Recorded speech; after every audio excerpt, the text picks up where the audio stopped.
तस्वीरें दिखा देते हैं जिससे समझ में आ रहा है कि इस भीड़ ने कितनी तबाही मचाई है। ये देखिए, ये थाने के बाहर इकट्ठा हो गए तो ये फहीम खान के बुलावे पर इकट्ठा हुए थे। ये तस्वीर देखना इसीलिए जरूरी है। पुलिस अधिकारियों से बहस करता फहीम खान इसमें आपको नजर आया और उसके बाद बुलावे पर कैसे इकट्ठा हुए लोग और उसके बाद जमकर नारेबाजी शुरू हो गई। कैसे नारेबाजी शुरू हुई अगली तस्वीर में देखिए। देखिए, ये थाना है गणेशपेट थाना और ये सारी भीड़ नारेबाजी कर रही है। आपको जरा फुल स्क्रीन करके सुनवा रहे हैं।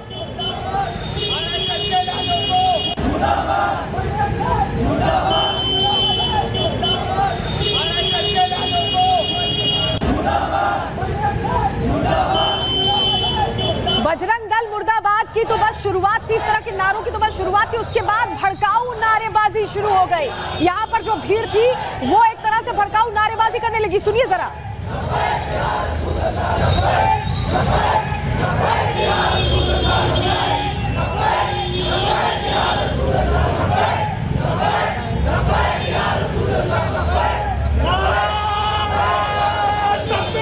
और इस औरंगजेब ब्रिगेड का अब नया वीडियो सामने आ गया। ये तस्वीर आपको इसलिए दिखा रहे हैं क्योंकि पूरी कहानी समझने के लिए जो लोग कहते हैं कि ये हिंसा पहले से सुनियोजित नहीं थी, प्री प्लान नहीं थी, वो ये तस्वीरें देख लें। सुनवा रहे हैं आपको कैसे वो हंगामा हो रहा है।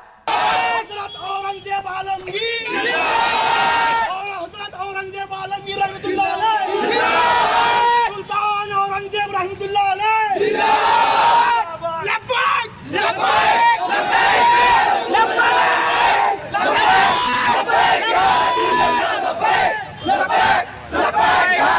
लंबे किनारे लग रहे थे, यानी हम यही हैं, ये बार बार दोहराया जा रहा था इन भीड़ की तरफ से। ये जो तमाम लोग पहुंचे हुए थे, लेकिन एफआईआर अब हो चुकी है इस पूरे मामले में। पूरा कच्चा चिट्ठा इनका खुलकर सामने आ गया।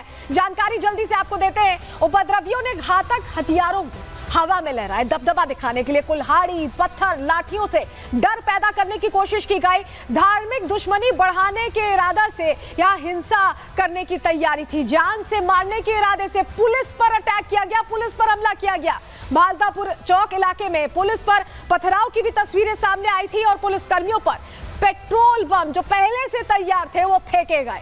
पुलिस को कार्रवाई करने से रोकने की यहाँ कोशिश थी। इनकी जो प्लानिंग थी वो बड़ी थी। हिंसा रोकने में जुटे पुलिस कर्मियों को इन्होंने गालियां भी दी, उन पर अटैक भी किया, यानी हर वो कोशिश की जिससे नागपुर सुलग उठे और सिर्फ हिंसा तक सीमित नहीं रहना चाहते थे या आगे बढ़ना चाहते थे। जरा अगली तस्वीर देखिए। ये हिंसा की एक और तस्वीर देखिए। लाठी डंडों से कैसे बाइकों को तोड़ा जा रहा है। फुल स्क्रीन तस्वीर आपको कर रहे हैं और ये बिल्कुल नया वीडियो है जो सामने आया है। बाइक में आग लगाते हुए उपद्रवी यहाँ नजर आ रहे हैं। लाठी डंडों से कैसे तोड़फोड़ कर रहे हैं। ये सारी तस्वीर पूरी कहानी समझने के लिए काफी, और ये बिल्कुल नई तस्वीर है। देखिए, बेतरतीब हमले ये किए जा रहे हैं और देखिए पहले तोड़ रहे हैं और उसके बाद उसका पेट्रोल टैंक खोल के आग लगा रहे हैं। माचिस की तीली उसमें डाल दे रहे हैं जिसके बाद पूरी बाइक धू धू करती दिखाई दे रही है। बाइक में आग लगाते ही उपद्रवी बाकायदा पहले वेरीफाई कर रहे हैं। ये देखिए,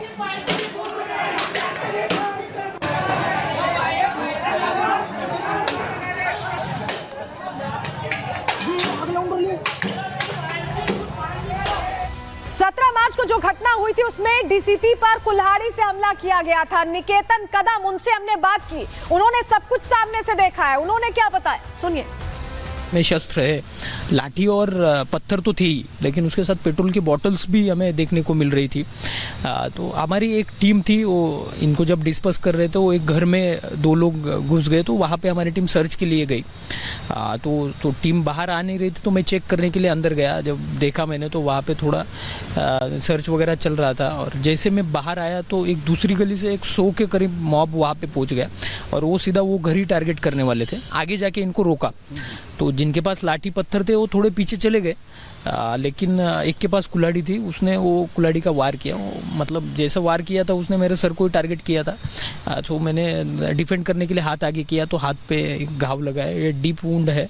मतलब ये सब इंसिडेंट में कुछ अधिकारी, कुछ हमारे कांस्टेबल्स, उनको बहुत सारे पत्थर्स लगे हैं, बहुत सारे लोग इंजर्ड हुए हैं। संभल की घटना देख लें, कश्मीर में जिस तरह पत्थरबाजी होती है, आपने इसे करीब से देखा है, क्या लगता है ये मॉड्यूल कौन सा है? जब हम 9 बजे के बाद अंदर वो एरिया में गए तो बिल्डिंग के ऊपर से भी पथराव हुआ था, तो वो तो स्पॉन्टेनियस नहीं हो सकता।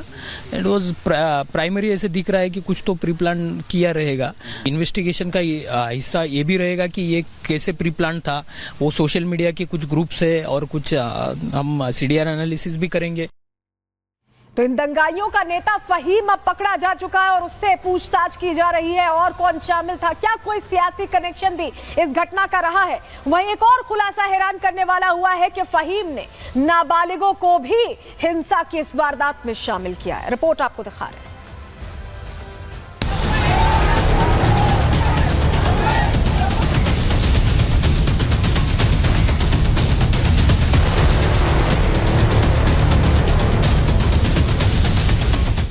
फहीम खान ने भड़काया, नागपुर को हिंसा की आग में जलाया।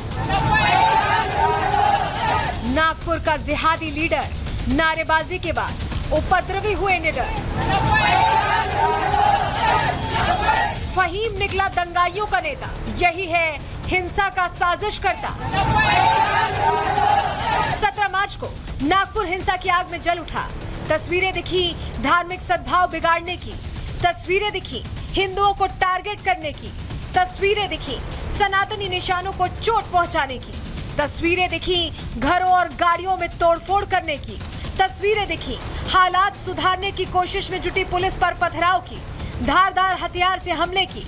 लेकिन फिर सवाल उठा कि आखिर इसके पीछे कौन? इसी सवाल को लेकर पुलिस जांच में जुटी। एक एक कर औरंगजेब गैंग के सदस्यों पर शिकंजा कसा गया और फिर सामने आया इसी गैंग का नेता मास्टरमाइंड फहीम खान। दरअसल इसी फहीम शमीम खान ने थाने के सामने जुटाई भीड़ ने कुछ लोगों पर केस दर्ज करने की मांग की। गणेशपेट थाने में 9 के खिलाफ केस दर्ज हुआ। पुलिस ने भीड़ को समझाकर वापस भेज दिया। इसके बाद फहीम ने लोगों को फिर वापस बुलाया। शाम 4 बजे शिवाजी की प्रतिमा के सामने प्रदर्शन हुआ। प्रतिमा के सामने सैकड़ों लोगों को जमा किया गया। पुलिस की अपील के बाद भी भीड़ मौके से नहीं हटी। मुस्लिम भीड़ ने हिंदू लोगों के खिलाफ नारेबाजी की। भीड़ ने वहां मौजूद पुलिस वालों पर हमला बोल दिया। महिला पुलिसकर्मी के साथ भी भीड़ ने अभद्रता की। इसी के बाद गलियों में तोड़फोड़, पथराव शुरू हो गया। हालांकि अब गणेशपेट पुलिस ने आरोपी फहीम खान को गिरफ्तार कर लिया है। पुलिस ने इसे कोर्ट में भी पेश किया, जहां से फहीम को 21 मार्च तक पुलिस कस्टडी में भेज दिया गया है। इतना ही नहीं, जांच में यह भी सामने आया कि फहीम 2024 का लोकसभा चुनाव लड़ चुका है और लंबे समय से माइनॉरिटीज डेमोक्रेटिक पार्टी से जुड़ा है।